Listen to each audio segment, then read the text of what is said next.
നമസ്തേ, SK യൂണിവേഴ്സിലേക്ക് സ്വാഗതം.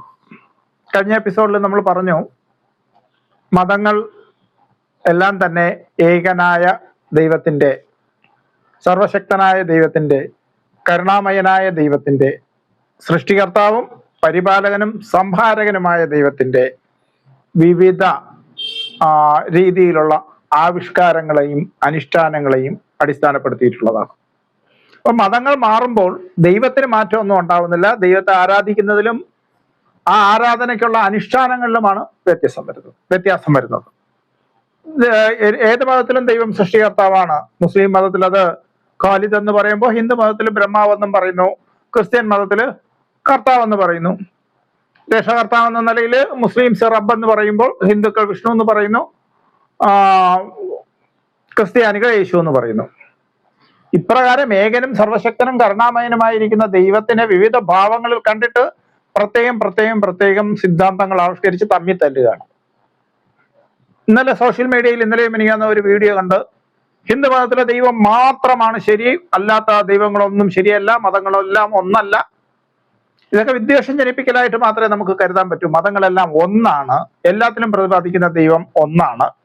ആ ദൈവം കരുണാമയനാണ്, സത്യസന്ധനാണ്, സത്യസ്വരൂപനാണ്, കാരുണ്യവാനാണ്, സർവശക്തനാണ്. ഇതെല്ലാം ഒരാൾക്കേ ആകാൻ പറ്റൂ. സർവശക്തനായി നിൽക്കാൻ ഒരാൾക്കേ പറ്റൂ, മറ്റൊരാൾക്ക് കഴിയില്ല. രണ്ട് സർവശക്തന്മാർ വന്നാൽ അവർ തമ്മിൽ അടിച്ചുകൊണ്ടേയിരിക്കും, ആരും ജയിക്കില്ല.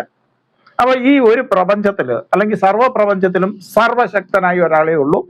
ഏത് മതവും ദൈവത്തിനെ സർവശക്ത എന്നാണ് വിളിക്കുന്നത്. പിന്നെ വരുന്ന വ്യത്യാസം ദൈവത്തിന്റെ പരിണാമങ്ങളിലാണ്, രൂപങ്ങളിലെ വ്യത്യാസങ്ങളിലാണ്. അനാദികാലം മുതലേ ഹിന്ദു ധർമ്മം അനുസരിച്ചിട്ടുള്ള, ഹിന്ദു വിശ്വാസം അനുസരിച്ചിട്ടുള്ള ദൈവിക പ്രതിബിംബങ്ങളെ നമ്മൾ എടുക്കുമ്പോൾ മനുഷ്യൻ തന്നെ ആവിഷ്കരിച്ചിട്ടുള്ള അല്ലെങ്കിൽ മനുഷ്യൻ അവന്റെ മുന്നിൽ പ്രത്യക്ഷപ്പെടുത്തിയിട്ടുണ്ട് എന്ന് പറയുന്ന ദൈവരൂപ ഭാവങ്ങൾക്ക് വ്യതിയാനം വരുന്നുണ്ട്. അത് ആദി കേശവമൂർത്തി, സ്ഥാണു ആയ ശിവൻ, അങ്ങനെ വളരെ പ്രാചീനമായ ദൈവരൂപങ്ങളെ കാണാം. ഏകദേശം അതുപോലെ പഴക്കം ചെന്ന മറ്റൊരു സംസ്കാരമുണ്ട്, ഗ്രീക്ക് സംസ്കാരം. ഗ്രീക്ക് സംസ്കാരത്തിൽ നമുക്ക് കാണാം വിദ്യാദേവതയെ അധീനയെ കാണാം. ഇന്നെന്നെ പോലെ മഴമേഘങ്ങളെ അല്ലെങ്കിൽ ഇടിവെട്ട്, മിന്നല് അത് വജ്രായുധമാക്കി ഉപയോഗിക്കുന്ന ജൂപ്പിറ്റർ എന്ന് വേഴനാണ്. ജ്യോതിഷപരമായി വേഴൻ ഹിന്ദു ധർമ്മം അനുസരിച്ച് സർവേശകാരകനാണ്. അപ്പൊ വേഴൻ അല്ലെങ്കിൽ ജൂപ്പിറ്റർ അല്ലെങ്കിൽ ഇന്ധനായിരിക്കുന്ന സ്യൂസിനെ കാണാം. ഹിന്ദുക്കൾക്ക് സമുദ്രത്തിന്റെ ദേവനായ വരുണനുണ്ടെങ്കിൽ അവർക്ക് പെസഡോൺ ഉണ്ട്. നെയ്ത്തിന്റെ ദേവത, വസ്ത്രത്തിന്റെ ദേവത, ആഭരണങ്ങളുടെ ദേവത മിനർവയുണ്ട്. പക്ഷെ അത്തരം ദൈവങ്ങളെ ഇപ്പോഴാരും ആരാധിക്കുന്നില്ല. ആ ആരാധന രീതികൾക്ക് ഒരുപാട് വ്യത്യാസമുണ്ട്. എന്ന് വെച്ച് അന്നുണ്ടായിരുന്ന ദൈവമല്ല ഇപ്പോഴുണ്ടായിരുന്ന ദൈവമാണെന്ന് പറയാൻ പറ്റുമോ? ശാസ്ത്രം പറയും അങ്ങനെ, ശാസ്ത്രജ്ഞരും പറയും, യുക്തിവാദികളും പറയും പണ്ട് ദൈവം വേറെയായിരുന്നു, ഇപ്പോഴാ ദൈവത്തിനൊന്നും അസ്തിത്വമില്ല, ഇപ്പൊ ആൾക്കാരുടെ ദൈവം വേറെയാണ്. കാരണം ഈ ദൈവത്തിന് എക്സിസ്റ്റൻസേ ഇല്ല.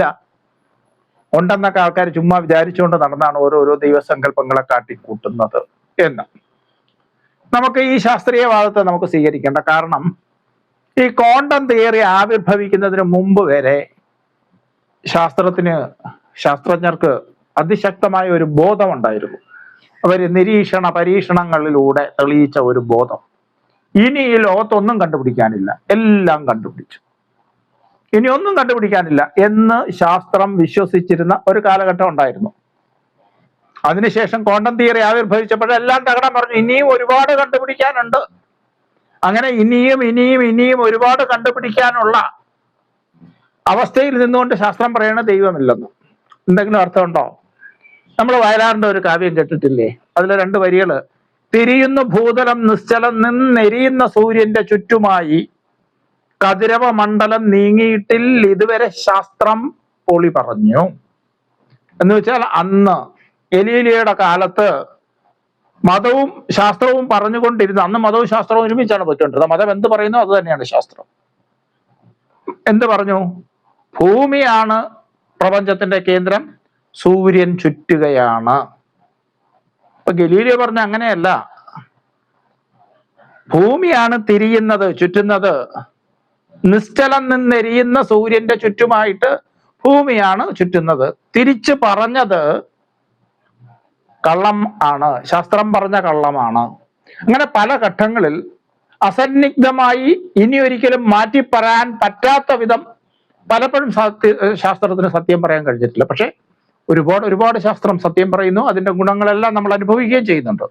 അതുകൊണ്ട് പൂർണ്ണമായും ശാസ്ത്രത്തെ തള്ളിക്കളയണം എന്നല്ല പറഞ്ഞതിന്റെ അർത്ഥം. ശാസ്ത്രം പറയുന്നതിന് എല്ലാ കാര്യത്തിലും പൂർണ്ണമായും നമുക്ക് സ്വീകരിക്കാൻ കഴിയില്ല എന്നേ ഉള്ളൂ. ഇവിടെ ദൈവത്തിന്റെ രൂപപരിണാമങ്ങളിൽ ദൈവമേ ഇല്ല എന്ന ശാസ്ത്രത്തിന്റെ യുക്തികളെ നമുക്ക് തള്ളിക്കളഞ്ഞുകൊണ്ട് വിശ്വാസിയുടെ യുക്തികളിലൂടെയാണ് നമുക്ക് ദൈവത്തെയും പ്രപഞ്ചത്തെയും മതത്തെയും ഒക്കെ വ്യാഖ്യാനിച്ച് മനസ്സിലാക്കാൻ സാധിക്കുക. പല ഘട്ടങ്ങളിലും പല കാര്യങ്ങളും ശാസ്ത്രീയമായി നമുക്ക് വ്യാഖ്യാനിക്കാൻ പറ്റുന്ന കാര്യങ്ങളല്ല.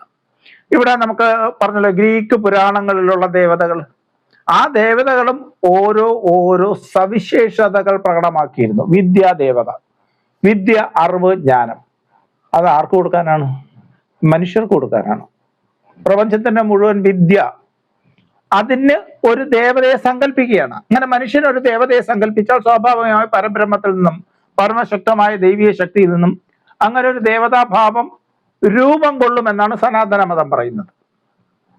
അപ്പോൾ അങ്ങനെ രൂപം കൊള്ളുന്ന, മനുഷ്യന്റെ വിശ്വാസത്തിന് അധിഷ്ഠിതമായി രൂപം കൊള്ളുന്ന ദൈവസങ്കല്പങ്ങളെയാണ് രൂപപരിണാമങ്ങളായിട്ട് നമുക്ക് കാണാൻ പറ്റുന്നത്. മാത്രമല്ല, മനുഷ്യന്റെ പരിമിതമായ ക്ഷമതയിൽ നിന്നും ദൈവത്തെ ദർശിക്കുക എന്നുള്ളത് സ്വാഭാവിക രൂപങ്ങൾ സ്വീകരിച്ചാലേ പറ്റൂ. നമുക്ക് ബൈബിൾ നോക്കിയാൽ അറിയാം, മോസസിന്റെ മുമ്പില് ദൈവം അഗ്നിയുടെ രൂപത്തിലാണ് പ്രത്യക്ഷപ്പെട്ടത്. ദൈവം ആക്ച്വലി അരൂപിയാണ്, രൂപമില്ലാത്തവനാണ്. ജലവും രൂപമില്ലാത്തതാണ്. ജലത്തിന്റെ രൂപം ഒന്ന് നമുക്ക് നിർവചിക്കാൻ പറ്റുമോ?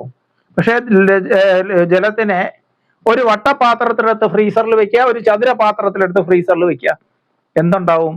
വട്ട ഐസ് കട്ടയും കിട്ടും, ചതുര ഐസ് കട്ടയും കിട്ടും. ഇത് രൂപമില്ലാത്ത ജലം രൂപം ആർജിച്ചതാണ്. ആർജിച്ചത് ആ ജലം എടുത്ത പാത്രത്തിന്റെ ആകൃതിയിലാണ്. അതുപോലെ ദൈവം രൂപം ആർജിക്കുന്നത് ആ ദൈവത്തെ ആശ്രയിച്ച് വിശ്വസിച്ച് പ്രാർത്ഥിക്കുന്നവരുടെ മനസ്സ് സങ്കല്പിക്കുന്ന രൂപത്തിലാണ്. അങ്ങനെ ദൈവം ആ രൂപത്തിൽ വരുമോ വരില്ലേ? ഹിന്ദു മതം പറയുന്നത് വരുമെന്നാണ്. ക്രിസ്ത്യൻ മതത്തിൽ പ്രസ്താവ്യമുണ്ട്, അഗ്നി രൂപത്തിൽ ദൈവം പ്രത്യക്ഷപ്പെട്ടു, യേശുവിന്റെ രൂപത്തിൽ ദൈവം വന്നു.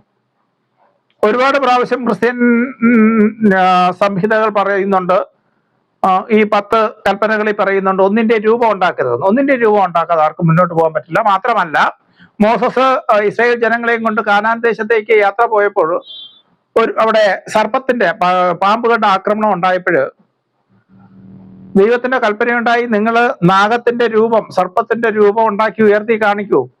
ഉണ്ടാക്കരുതെന്ന് പറഞ്ഞ ദൈവം തന്നെ ഇത് ഉണ്ടാക്കാൻ പറഞ്ഞു. ഇത് വൈരുദ്ധ്യമായിട്ടല്ല ഞാൻ എടുത്ത് പറയുന്നത്. ദൈവകൽപ്പനയിൽ രൂപമുണ്ടാക്കരുത് എന്ന് പറഞ്ഞതിനെ ശരിയായ വിധേയത്തിലല്ല ജനസമൂഹം സ്വീകരിച്ചത് എന്നാണ്. കാരണം ദൈവത്തിന് ഏത് രൂപവും ആർജിക്കാനുള്ള ശക്തി, കഴിവ് ഉണ്ട്. ആ ശക്തിയും കഴിവും ഇല്ലാത്ത ആളാണ് ദൈവം. ദൈവം രൂപമില്ലാതെ മാത്രമേ ദൈവത്തിന് ഇരിക്കാൻ പറ്റൂ എന്നത് സത്യമാണെങ്കിൽ ആ ദൈവത്തിനെ സർവശക്തൻ എന്ന് വിളിക്കാൻ പറ്റുമോ? ഒരിക്കലും പറ്റില്ല. ദൈവത്തെ സർവശക്തൻ എന്ന് വിളിക്കണമെങ്കിൽ ദൈവത്തിന് ഏത് രൂപവും ആർജിക്കാൻ കഴിയും എന്ന സിദ്ധാന്തത്തെ നമ്മൾ അംഗീകരിച്ചേ പറ്റൂ. 4 കൈയുള്ളവനായിട്ടും ശംഖും ചക്രവും ഗതയുള്ളവനായിട്ടും അഗ്നി സ്വരൂപനായിട്ടും ഒക്കെ ദൈവത്തിന് രൂപം കൈക്കൊള്ളാൻ കഴിയും. കാരണം എന്തും കഴിയുന്നവനാണ് ദൈവം. എന്തും കഴിയാത്തവനാണെങ്കിൽ ദൈവത്തിന് ഒരു രൂപം ദൈവത്തിൽ നിന്ന് തന്നെ പകർന്നു കിട്ടിയതോ അല്ലെങ്കിൽ ജനം ചിന്തിച്ചാവിഷ്കരിച്ചതോ ആയ രൂപരഹിതമായ ഒരു വസ്തുത എന്നതാണെങ്കിൽ ദൈവത്തിന് സർവശക്തിത്വം ഇല്ല എന്ന് വരും. അപ്പൊ ദൈവം സർവശക്തനാകണമെങ്കിൽ ഒപ്പം ദൈവത്തോടൊപ്പം എന്ത് പറഞ്ഞാലും അതെല്ലാം സാധ്യമാക്കാൻ കഴിവുള്ളവനാണ് എന്നതാണ് അർത്ഥം. അപ്പൊ വിജ്ഞാനമില്ലാത്ത ഒരു വിശ്വാസി ദൈവത്തെ എന്ത് രൂപത്തിൽ ആർജിച്ചാലും, എന്ത് രൂപത്തിൽ ആശ്രയിച്ചാലും, എന്ത് രൂപത്തിൽ പൂജിച്ചാലും ആ ദൈവത്തിന് ആ രൂപത്തിൽ വന്നേ തീരൂ. കാരണം ദൈവത്തിന്റെ ഏറ്റവും വലിയ ഗുണമാണ് ആരാധിക്കുന്നവരുടെ മുന്നിൽ പ്രത്യക്ഷപ്പെടുക എന്നുള്ളത്. അപ്പൊ പ്രത്യക്ഷപ്പെടുക എന്ന് വെച്ചാൽ പ്രകടമാകണം. പ്രകടമാകാൻ ഒരു രൂപം വേണം. യഹോവയ്ക്കും പ്രകടമാകാൻ അഗ്നിയുടെ രൂപം സ്വീകരിക്കേണ്ടി വന്നു.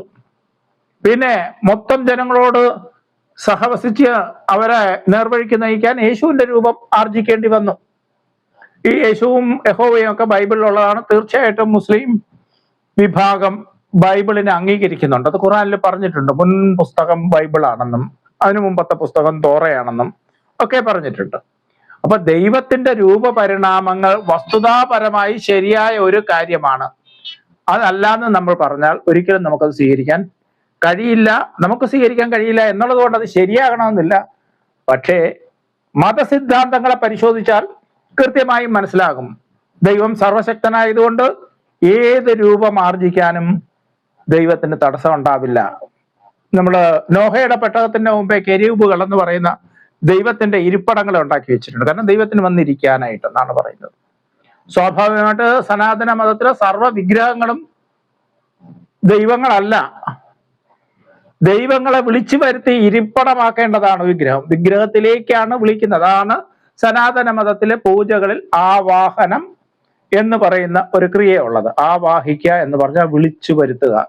ദൈവത്തിനെ അതിന്റെ പരമമായ ധാമത്തിൽ നിന്നും മനുഷ്യ സങ്കല്പത്തിൽ ഒതുങ്ങുന്ന സ്വഭാവത്തിൽ മനുഷ്യൻ സങ്കല്പിച്ച ഒരു ഇരിപ്പിടമാകുന്ന വിഗ്രഹത്തിലേക്ക് ആവാഹിച്ചു വരുത്തുകയാണ്. അപ്പൊ മതസിദ്ധാന്തങ്ങളെ സൂക്ഷ്മമായി പരിശോധിക്കുക. ദൈവത്തിന് ഒരുപാട് രൂപപരിണാമങ്ങൾ സംഭവിച്ചിട്ടുണ്ട്. ആ പരിണാമങ്ങൾ അധിഷ്ഠിതമായിരിക്കുന്നത് മനുഷ്യന്റെ ഭാവന വൈവിധ്യത്തെ അടിസ്ഥാനത്തിലാണ്. മനുഷ്യർ അല്ലെങ്കിൽ വിശ്വാസികൾ, ദൈവത്തെ ആശ്രയിക്കുന്നവർ ദൈവത്തെ ഏത് രൂപത്തിൽ സങ്കല്പിക്കുന്നുവോ ആ രൂപത്തിൽ ആ പരമചൈതന്യം പ്രകടമാകുമെന്നാണ്. അതിന് ശക്തിയുള്ളതാണ് ആ പരമചൈതന്യം. ഏത് രൂപത്തിലും പ്രകടമാകാൻ ശക്തിയുള്ള സർവശക്തിത്വമാണ് ആ പരമരൂപം. അതുകൊണ്ട് ദൈവരൂപ പരിണാമങ്ങൾ എല്ലാം തന്നെ മനുഷ്യന്റെ സങ്കല്പങ്ങളാണ്. അതുണ്ടെന്ന് പറഞ്ഞ് മതങ്ങൾ തമ്മിൽ ഒരു വേർതിരിവും ഉണ്ടാകാൻ സാധ്യമല്ല. കൂടുതൽ രൂപപരിണാമങ്ങളെക്കുറിച്ചും വിശ്വാസിയുടെ മനോഭാവത്തെക്കുറിച്ചും നമുക്ക് അടുത്ത എപ്പിസോഡിൽ പറയാം. നന്ദി, നമസ്തേ.